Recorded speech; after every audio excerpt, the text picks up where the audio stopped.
আর ভক্ত ভগবানের মিলন হয়েছিল। সেই রামানন্দ হচ্ছেন কৃষ্ণ রাধারানীর সহচরী বিশাখা দেবী, তাই আর মহাপ্রভু স্বয়ং ভগবান কৃষ্ণাস্ত ভগবান স্বয়ং ভক্ত ভগবানের মিলন হয়েছিল।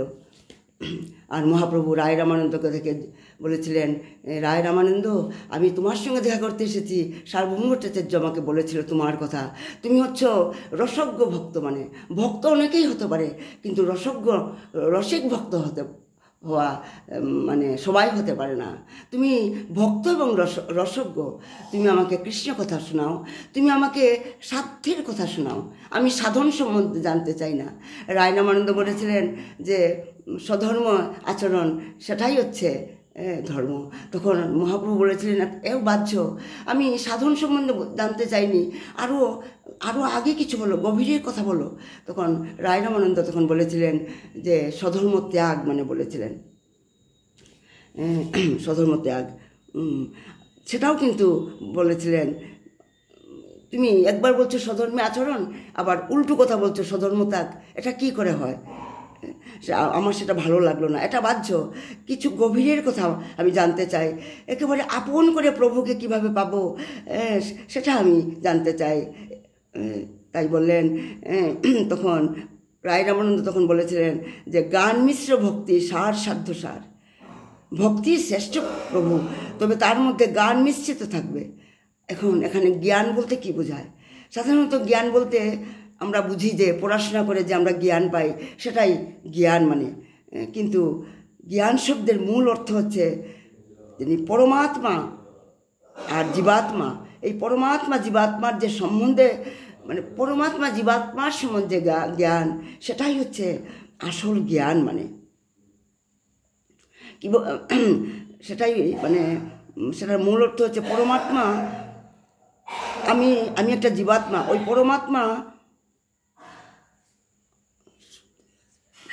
পরমাত্মার জ্ঞান থাকতে হবে আর ভক্তিও থাকতে হবে, তবেই আমরা ভগবানের কাছাকাছি আমরা যেতে পারবো। প্রভু বললেন, তুমি ভালো কথা বলেছো, জ্ঞান তো থাকা ভালো, কিন্তু জ্ঞানহীন ভক্তি তো ভালো নয়। যেমন একটা মুরগি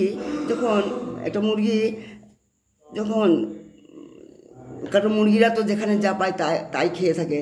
যখন মুরগিটা যখন দেখছিল এটা হিরে মানে ডায়মন্ড মানে পেয়েছিল, সেই নোংরা যখন খাচ্ছিল, আর সেটা সে মানে ডায়মন্ডের মূল্যতে কীভাবে বুঝবে সেই মুরগিটা, সেটা ছুঁড়ে ফেলে দিয়েছিল।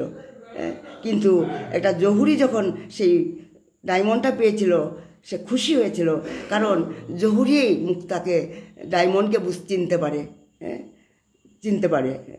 ঠিক সেইভাবে আমি কৃষ্ণকে যখন পূজা করব, আমার শাস্ত্র জ্ঞান থাকা দরকার। কৃষ্ণকে, আমি কে, হু এম আই, এই বুদ্ধটা থাকলে পরে আরও কৃষ্ণ উপাসনাতে মন বসবে। আর শাস্ত্র জ্ঞান না থাকলে হুজুগে ভক্তি হয়ে যায়, মানে দুদিন পরে আর ভক্তিতে মন বসবে না। মানে তাই জ্ঞান থাকলে চিরকালের জন্য কৃষ্ণ প্রেম থাকে মনে, এবং কৃষ্ণকেও পাওয়া যায়। তাই মহাপ্রভু বললেন, খুব ভালো বলেছ রায়, কিন্তু এটাও বাইরের, এটাও বাহ্য, তুমি আরও আগে বলো, আগে কহ রায়। তখন রায় রামানন্দ তখন বললেন জ্ঞান শূন্য ভক্তি সাধ্যসার। যেই বলেছেন জ্ঞান শূন্য ভক্তি, তখনই জ্ঞান শূন্য ভক্তি ভালো। তখন মানে মহাপ্রভু বললেন, একটু আগে তুমি বললেন জ্ঞান মিশ্রিত ভক্তি সাধ্যসার, আর এখন বলছো জ্ঞান শূন্য ভক্তি। এখানে জ্ঞান শূন্য ভক্তি ভালো বলার এটাই অর্থ যে জ্ঞান থাকলে মনে কি হয়, আমাদের মনে অহংকার থাকে, মানে আমার এত বিদ্যা আছে, আমার এত জ্ঞান আছে, অহংকার মনে আসবে।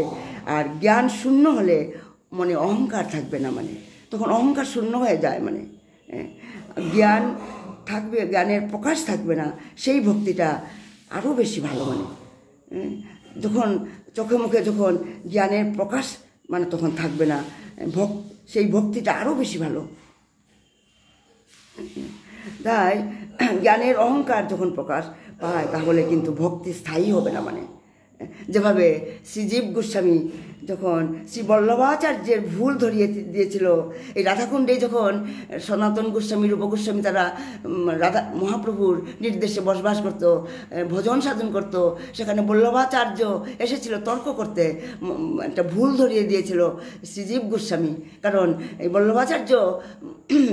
বল্লভাচার্য শ্রী রূপ গোস্বামীর একটা ভুল মানে ধরেছিলেন, মানে এটা ভুল হয়েছিল বলেছিলেন। রূপ গোস্বামী কিন্তু কিছুই বলেননি, চুপচাপ ছিলেন, স্বীকার করে নিয়েছিলেন। কিন্তু শ্রীজীব গোস্বামী তিনি মানে চুপ থাকতে পারেননি, তিনি বল্লভাচার্যের ভুল ধরিয়ে দিয়েছিলেন। তখন রূপ গোস্বামী জীব গোস্বামীর সঙ্গে খুব রেগে গিয়েছিলেন আর বলেছিলেন যে তুমি বৃন্দাবনে থাকার যোগ্য নয়, তোমার জ্ঞানের অহংকার হয়ে গেছে, তাই তুমি এখান থেকে শীঘ্রই চলে যাও, আমি তোমার মুখ দর্শন করতে চাই না আমি। তাই তোমার ভিতরে জ্ঞান আছে আর জ্ঞানের প্রদর্শন আছে, কাজেই তোমার মতো লোকের রাজসভায় থাকা উচিত নয়, তুমি বৃন্দাবনের মাটিতে থাকার যোগ্য নয়, তুমি বৃন্দাবন পরিত্যাগ করো। তখন প্রভু তাই তো মহাপ্রভু তখন বললেন, এও বাহ্য, তুমি আগে কহ রায়, এটাও বাহ্য। রায় বললেন, প্রভু আমার মনে হয় এরপরে আগে যেটা সেটা হচ্ছে প্রেম ভক্তি। মানে এইবার রায়রামানন্দ বললেন প্রেম ভক্তির কথা বললেন। প্রেম ভক্তি কাকে বলে? যে ভক্তির মধ্যে অন্নাভিলাষিতা শূন্যম জ্ঞানম কর্মাদি অনাবৃতম আনুকূল্যেন কৃষ্ণানুশীলনম ভক্তির উত্তমা, সেই ভক্তিটাই হচ্ছে উত্তম। শুধু ভগবানকে ভালোবেসে তাকে ভক্তি করা, এটার নামই হচ্ছে প্রেম ভক্তি। মানে রায় বললেন প্রেমভক্তি সর্বসাধ্যসার, ভগবানকে ভালোবাসা, ভগবানের কাছে কিছু পাওয়ার জন্য ভালোবাসা নয়, ভগবানকে ভালোবাসার জন্য ভালোবাসা, স্বর্গপ্রাপ্তির জন্য নয়, অমৃত পান করার জন্য নয়, সেটাই হচ্ছে প্রেমভক্তি। মানে তখন যেই বললেন তখন মহাপ্রভু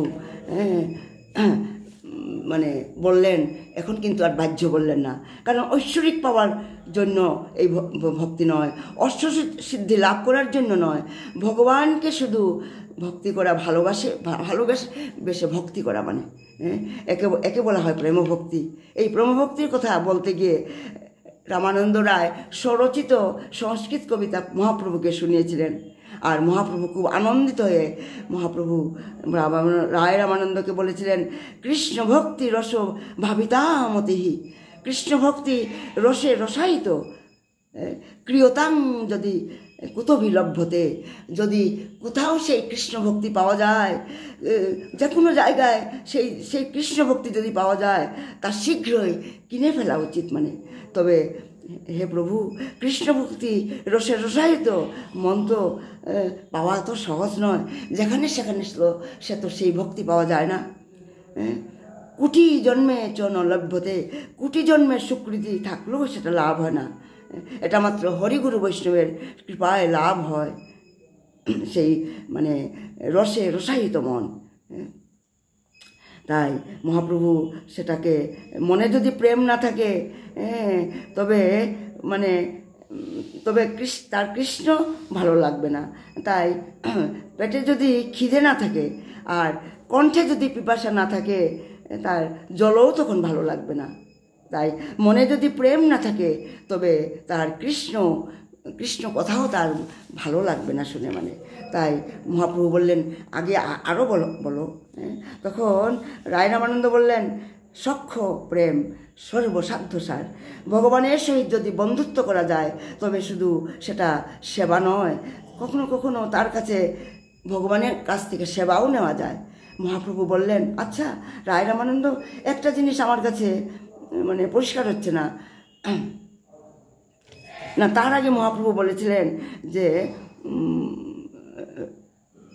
মানে দাস্য প্রেম সর্বসিদ্ধিসার, যেভাবে হনুমানজি দিবাংশী রামচন্দ্রের সেবায় মগ্ন হয়েছিলেন, যেভাবে তিনি সঞ্জীবিনী যখন ঔষধ খুঁজে পেলেন না, একটা সমস্ত পর্বতটাই তিনি নিয়ে এসেছিলেন, সেটাই হচ্ছে ভালোবাসা। মানে তাই তো সেখানে মানে সেবক হিসাবে তাই তো আমরা দেখছি হনুমান হচ্ছেন সর্বশ্রেষ্ঠ স্থান অধিকারী, মানে সেবক হিসাবে, মানে তাই দাস্যপ্রেম হচ্ছে মানে ভগবানকে সেবা করে যে মানে করার যে সুযোগ পাওয়া যায় তাই হচ্ছে শ্রেষ্ঠ। মানে তখন প্রভু বললেন, এটা ঠিক আছে, এটা তুমি ভালোই বলেছ, কিন্তু আগে আরও বলো। রায় রামানন্দ তখন বলেছিলেন, সখ্য প্রেম সর্বসাধ্যসার, ভগবানের সহিত বন্ধুত্ব করা যায়, তবে শুধু সেবা নয়, সেখানে কখনো কখনো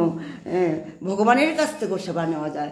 যেভাবে আমরা দেখেছি সুদাম, মধুমঙ্গল, তারা ভগবানকে মানে নিজের খাওয়া জিনিস খাওয়াতো, নিজের মুখ থেকে খুলে বলতো, কানা এটা খাও। এইভাবে তারা ভগবানকে সেবা করতো। সেখানে কিন্তু মানে সেবক এবং মানে সেব্য সম্পর্ক নয়, সেখানে একটা ভালোবাসার প্রেমের সম্পর্ক। কিন্তু হনুমানের সঙ্গে যে ভগবানের সম্পর্ক, সেটা হচ্ছে সেবক এবং সেব্যর সম্পর্ক। ভগবান হচ্ছে মানে সেব্য আর হনুমান হচ্ছে সেবক। সেখানে মাস্টার এবং ভৃত্যের সম্পর্ক, কিন্তু সক্ষরসে সেখানে হচ্ছে প্রেমের সম্পর্ক। তখন মহাপ্রভু তখন বলেছিলেন, সেখানে মহাপ্রভু এখন বাহ্য বলেননি, তিনি বলেছেন এও উত্তম। কিন্তু খুব ভালো বলেছো রায় রামানন্দ, তুমি আগে আরও বলো। রায় রামানন্দ তখন বলেছিলেন, বাৎসল্য প্রেম সর্বসিদ্ধিসার। দাঁড়াও রায় রামানন্দ, সখাদের প্রেমের চেয়েও মা যশোদার প্রেম আরও উত্তম, তা কেন? তখন রায় রামানন্দ বলেছিলেন, প্রভু তুমি নিজে বুঝে নাও, তুমি নিজে বুঝো। রায় রামানন্দ বললেন, শ্রীরাম সুদাম যতই সেবা করুক না কেন, নিজ অঙ্গ দিয়ে কিন্তু তারা তো সেবা করছে না, গোবিন্দর সেবা তারা করতে পারবে না। কিন্তু গোবিন্দের যখন ক্ষুধা পায়, তখন মা যশোদা তাকে কুলে নিয়ে তার দুগ্ধ পান করায়, নিজ অঙ্গ দিয়ে সেবা করেন সন্তানকে। সেটা হচ্ছে মানে অন্তরের সেবা। মানে ছেলে খিদে পেয়েছে, কারণ মা ছাড়া পৃথিবীতে আর কেউ সন্তানের মানে খিদের চেলা বুঝতে পারে না। তাই বলি বাৎসল্য প্রেম হচ্ছে শ্রেষ্ঠ, মার ভালোবাসার চেয়ে আর কিছু নেই। ভক্তবৎসল ভগবান নন্দবাবার পাদুকাও তো মাথায় নিয়ে ভগবান বয়ে নিয়ে বেড়ায়, সেবা করেন এইভাবে। ভক্তের পদধূলি গায়ে মাখছেন প্রভু, তাই তো বলা হয় ভক্তপদ ধূলি আর ভক্তপদ জল, ভক্তি মুক্তি অবশেষ এই তিন মহাবল। মানে প্রভু বললেন, রায় রামানন্দ অপূর্ব, খুব ভালো বলেছ, খুব ভালো বলেছ রায়, অপূর্ব। অমৃত নদী বইছে তোমার মুখে, অমৃত নদী বইছে। রায় রামানন্দ তখন বললেন, আমি হলাম যন্ত্র আর তুমি হচ্ছ, আমি হলাম যন্ত্র, তুমি হচ্ছ যন্ত্রী, তুমি আমাকে বলাচ্ছ তাই তো আমি বলছি, আমার হৃদয়ে প্রেম তুমি জাগিয়েছ প্রভু। তখন প্রভু বললেন, এও উত্তম, আগে কহ রায়। তখন মহাপ্রভু এইবার তিনি বাহ্য বলেননি। আমরা দেখেছি বাহ্য কথাটা তিনি 4 বার বলেছেন, আর ইহ হয় 2 বার বলেছেন, আর 3 বার তিনি এহ উত্তম এই কথাটা 3 বার বলেছেন। সক্ষরস আর বাৎসল্য রসেরও এটাতে তিনি বলেছেন, এও উত্তম বলেছিলেন। প্রভু বলেন, এও উত্তম, আগে কহ রায়। রায় রামানন্দ তখন বলেছিলেন, কান্তা প্রেম সর্বসাধ্যসার। এইবার তিনি কান্তা প্রেম প্রিয়তম, মানে প্রিয়তম আর প্রিয়তমার সম্পর্ক, সেটা হচ্ছে কান্তা প্রেম। ভগবানকে প্রিয়তম চিন্তা করা আর নিজেকে প্রিয়তমা চিন্তা করা, একে বলা হয় কান্তা প্রেম। সেটা শ্রেষ্ঠ কেন বলছো রায় রামানন্দ? প্রভু জিজ্ঞাসা করলেন। রায় রামানন্দ বললেন, প্রভু কান্তা প্রেম এমন একটা জিনিস, তুমি তো সবই জানো প্রভু, তবু তুমি আমাকে দিয়ে বলাতে চাইছো, তুমি আনন্দ পাচ্ছ। কান্তা প্রেম এমন একটি প্রেম, ভালোবাসা, যেখানে শব্দ, স্পর্শ, রূপ, রস, গন্ধ সমস্তটাই কৃষ্ণ সেবার উপকরণ। মানে সমস্ত আমাদের মানে পা থেকে মানে মাথা থেকে পা পর্যন্ত সমস্ত অঙ্গ আমরা কৃষ্ণকে সেবাতে লাগাই। মানে সেটাই হচ্ছে কান্তা প্রেম। কান্তা প্রেম এমন একটি প্রেম যেখানে আমরা শরীরের প্রত্যেকটা অঙ্গ কৃষ্ণ সেবার উপকরণ। মানে মা যশোদা যখন কৃষ্ণকে কুলে নিয়ে দুগ্ধ পান করেন, সেটা তো একটা অঙ্গ দিয়ে তিনি সেবা করছেন, একটা অঙ্গ দিয়ে। সেবা করেন। কিন্তু রাধারানী যারা ব্রজবাসীরা, তার ব্রজ গোপীরা, তারা কৃষ্ণকে সেবার জন্য মানে মানে চুলের বেনুনি বাঁধেন, সেটা কৃষ্ণের জন্য। রাধারানীর হাতের কঙ্কন, আঙুলের আংটি, পায়ের যে নূপুর, সব কিছু কৃষ্ণের সেবার জন্য। আর মা যশোদা একটি অঙ্গ দিয়ে সেবা, তিনি কৃষ্ণকে স্তন পান করান, একটি অঙ্গের সেবা। কিন্তু মা যশোদা যে আলতা পরেন, মা যশোদা যে চুলে বেনুনি করেন, সেটা কিন্তু নন্দবাবার জন্য, কৃষ্ণের জন্য নয়। আর ব্রজগোপীরা রাধারানী যে অঙ্গ সেবা, তাদের সেবা, নিজের অঙ্গ সাজান, চুলের বেনুনি বেঁধে আলতা পরে, সেটা কিন্তু কৃষ্ণের আনন্দের জন্য, আনন্দের জন্য। কৃষ্ণের সমস্ত চুল থেকে, মাথা থেকে পা পর্যন্ত সমস্ত অঙ্গ সেবা ভগবান শ্রীকৃষ্ণের সেবার জন্য। এটা সেকেন্ড লাইট দিলে, লাইট দে দিয়া দে, হাব্বি জ্বালা দে না, তলে নিচের লাইট, নিচে না, নিচের ওদের নিচে, তলে নিচে, ওই তো তলের ওদের সেকেন্ড ওদের। ঠিক আছে গোপাল, তাই আমরা দেখছি যখন বললেন কান্তা প্রেম সর্বশ্রেষ্ঠ সার, সেকেন্ড রুগো দিয়ে ওরে লাইটের উপর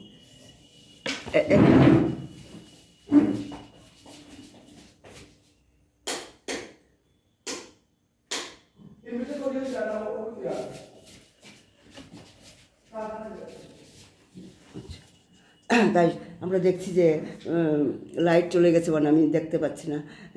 তাই এই যে কান্তা প্রেম, যেটা সর্বশ্রেষ্ঠ প্রেম, যেখানে মানে মদনাক্ষ ভাব, এই যে রাধারানীর যে ভাব, মানে সেটা আর মানে কারোর জন্য নয়, সে শুধু একমাত্র কৃষ্ণর সেবার জন্য। রাধারানীর এটা মানে বুঝতে, রাধারানীর চরণে কৃষ্ণ নিবেদন করেছেন যে স্মরবদন খণ্ডলম কামভীষ নাশ মম শিরসি মণ্ডলম দেহি পদপল্লবম উদারম। মধুর রস হচ্ছে সর্বশ্রেষ্ঠ রস, মানে যেখানে সব কিছু অর্পণ করা হয় কৃষ্ণের উদ্দেশ্যে, মানে সব কিছু ঐশ্বরিক ক্ষমতা পাওয়ার জন্য নয়, অষ্টসিদ্ধি লাভের জন্য নয়, ভগবানকে পাওয়ার জন্য ভক্তি করা, সেটাই হচ্ছে একমাত্র উদ্দেশ্য।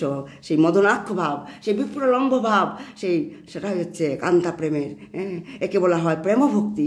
এই প্রেম ভক্তি কথা বলতে গিয়ে রায় রামানন্দ স্বরচিত একটা সংস্কৃত মানে কবিতা মহাপ্রভুকে শুনিয়েছিলেন।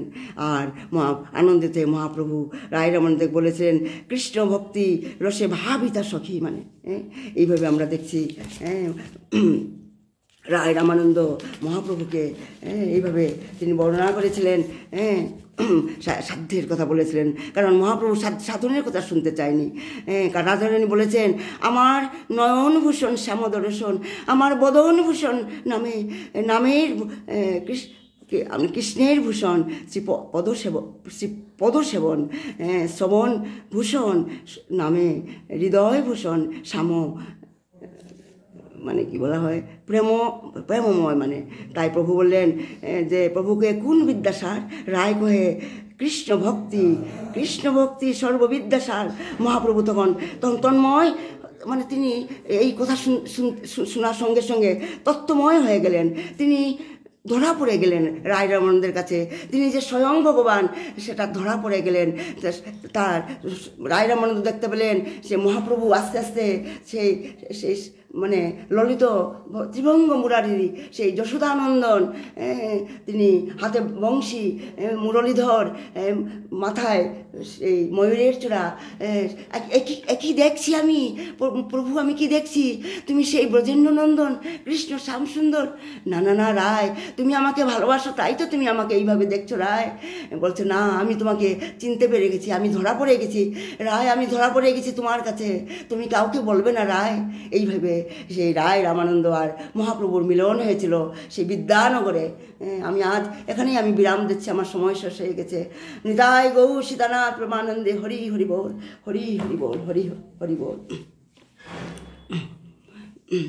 শয়নে গৌর স্বপনে গৌর, গৌর নয়ন তারা, আরে জনে গৌর শরণে গৌর, গৌর নয়ন তারা, মনরে কহনা গৌর কোথা। হৃদয় গৌর প্রেমানন্দ হরি বল। জয় রাধে জয় রাধে জয় রাধে জয় রাধে। প্রণাম। জয় শিবানন্দ বাবা কি জয়, জয় শিবানন্দ বাবা কি জয়। আজ আমি রাধাকুণ্ডের ততে বসে, এই কার্তিক মাস নিয়ম সভার মাস, কাল হচ্ছে বহুলা অষ্টমী, যার জন্য আজ সারা পৃথিবী থেকে সমস্ত বৈষ্ণবরা এই বহুলা অষ্টমীর দিনে, অষ্টমীর দিনে রাত্র 12টার পর সবাই স্নান করতে যায়, লাখ লাখ মানুষের আগমন হয়। আমি মা মনীষও এসেছি, বাবার কৃপায় আপনাদের সবার আশীর্বাদে আমি এই রাধাকুণ্ডে আসতে পেরেছি। শ্রীরাম বৃন্দাবনের এই রাধাকুণ্ডের তটে বসে আমি কীর্তন করার সৌভাগ্য পেয়েছি। প্রণাম সবাইকে, প্রণাম। নিতাই গৌর সীতানাথ হরি।